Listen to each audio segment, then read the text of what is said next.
Hi, my name's Rhonda Poole, and I want to talk to you today about globalization and how it has increased the need for Americans to get better educated.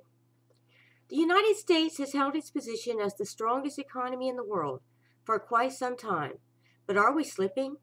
Will the United States become a third world country within the next 20 years?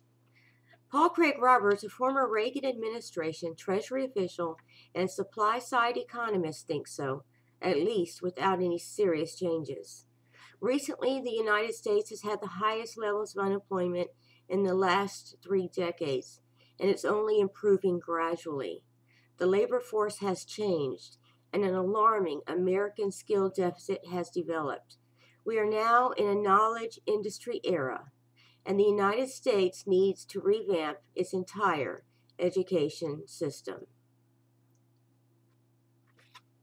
Looking at a little bit of history, the end of the Cold War is commonly known as the end of communism, the collapse of the Soviet Union.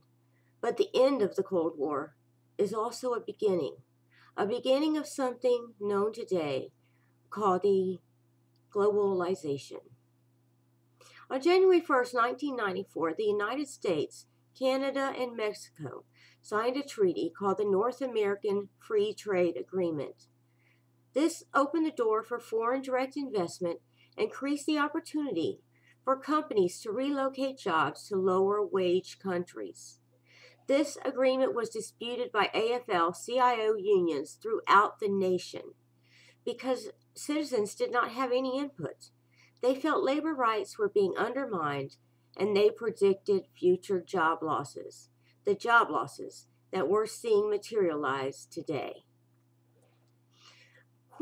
According to the law of comparative advantage, each country should produce what it has the resources to produce with the least opportunity costs. But is this really working out for us? Where are the jobs? When outsourcing first became popular to U.S. companies, it was mainly for low-skilled positions, such as assembly line workers. In the last decade, millions of low-skilled jobs in the United States have been eliminated.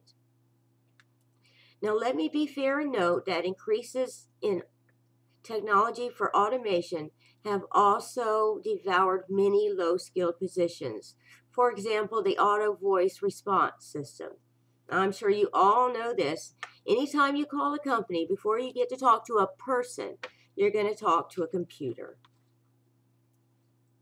50% of the world's manufactured products used to come from U.S. plants. But according to Susan Helper, a professor of economics at Case Western Reserve University, in the first 8 years of the 21st century, over 4 million manufacturing jobs were lost in the United States, leaving hungry families that have to choose between paying the rent or going to the doctor. Do you know someone like this? You probably do. I know I do, and there's a lot of them out there. But now outsourcing has moved to white-collar positions.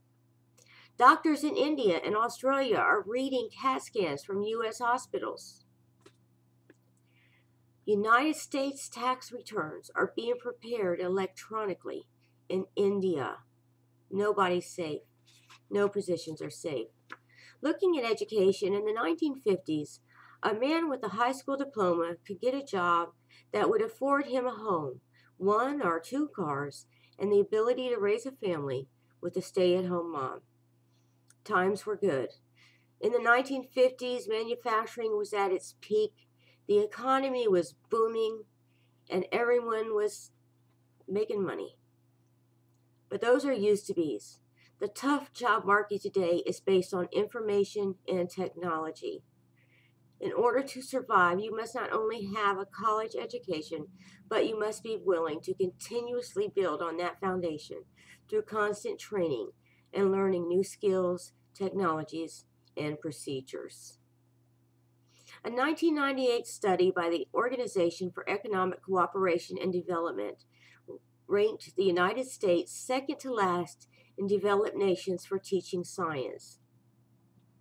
China and India are producing over 500,000 new engineers each year, compared to 60,000 in the United States.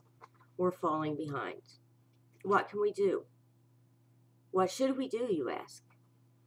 Well, one thing, we can educate ourselves more about globalization and outsourcing, learn what they really are, and get involved. We can call on our leaders and policymakers to change our education system.